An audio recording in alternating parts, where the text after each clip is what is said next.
here comes some curiosities, some other curiosities. Americans didn't originally name their tanks. It was always the English who named the tanks. And here comes a story that's not written anywhere, right? I put it in my book because that's how it was. It's my opinion, right? When they make this combat vehicle, then a British commission goes to the United States to try to convince the Americans to manufacture the Crusader and Matilda tanks. Everyone will remember that the United Kingdom, right? The British lost a large part of their war material, ammunition, combat vehicles, fuel, and so on during the retreat from Dunkirk, right? And they didn't have the industrial capacity to replace those combat vehicles at the necessary speed. Rommel, together with the Italians, had already invaded North Africa, and the Allies, the British, urgently needed combat vehicles. So this commission goes to the United States, brings all the Crusader and Matilda projects, and the United States refuses, saying, no, we're not going to manufacture the British tanks. We're going to manufacture the M3. That's what we have. And the British, with no other option, say, okay, I want it. And they immediately order 500 of these vehicles with one condition. We want you to make some modifications because actually the ones who had the most experience using tanks were the British, right? So they ask for several modifications to be made. Some books mention around 200. But there are three main ones that everyone will come to know because of the photos, movies, and the surviving museum examples we still have today, right? So they take this version that became known as Lee, right, in honor of General Lee, right? We're going to talk now about the American Civil War, and the British version they call Grant.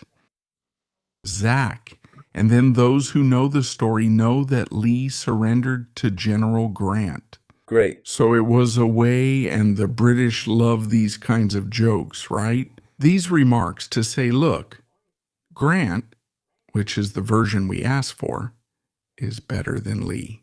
And then we can see there were three main ones. The first one, they have the commander's cupola, which had an anti-aircraft machine gun removed, and they just put a cover on it, right? Just the lid.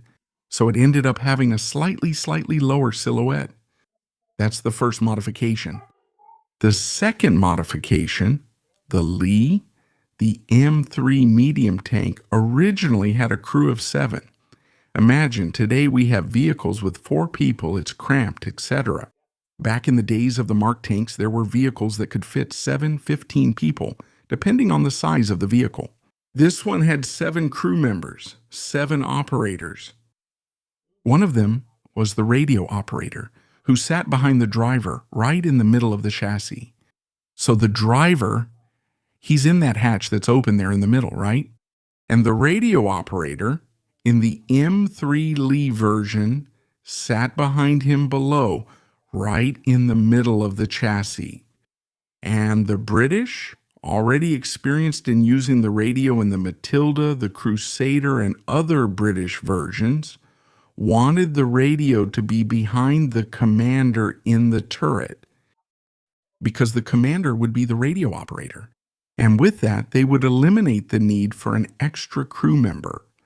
So you can see that the back part, right, of the Grant turret, the British version, it's elongated. It's elongated precisely to accommodate the radio set, and the commander could use it from there, right, to coordinate as needed. And other modifications that can't be seen from the outside, even though it has the sand skirt, right, which is the sand skirt. Both versions used a sand skirt. So it's not a difference that Grant had and Lee didn't. Out there in the desert, both versions had this skirt, which was meant to protect against impact and to be able to clean when dirt came in. The sand skirt is great. It allowed you to clean the tracks, right?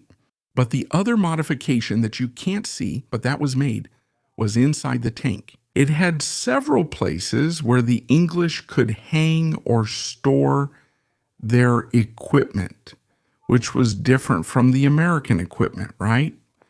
I don't know if you want me to pause here, because I have my version here, right? He's here, look.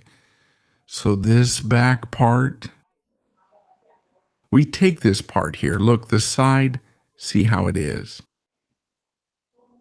The side? See, it's short and the other one is wider. So that's the main difference, right? It's exactly the back part of the turret.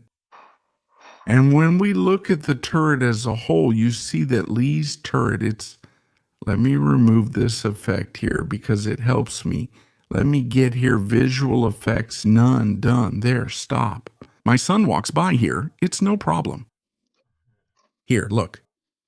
The front view, right? You can see that Grant's turret is wider, right? But the combat vehicle, it's the same vehicle. It wasn't modified. Someone might say, but one is riveted, the other isn't. Well, that's another story. Yeah, those are the versions that were created from the M3, starting from the M3, the basic M3, and going up to the M3A1, A2, A3, A4, and A5. And the Grant 2 also shows those changes, with rivets or without them, and the name changes.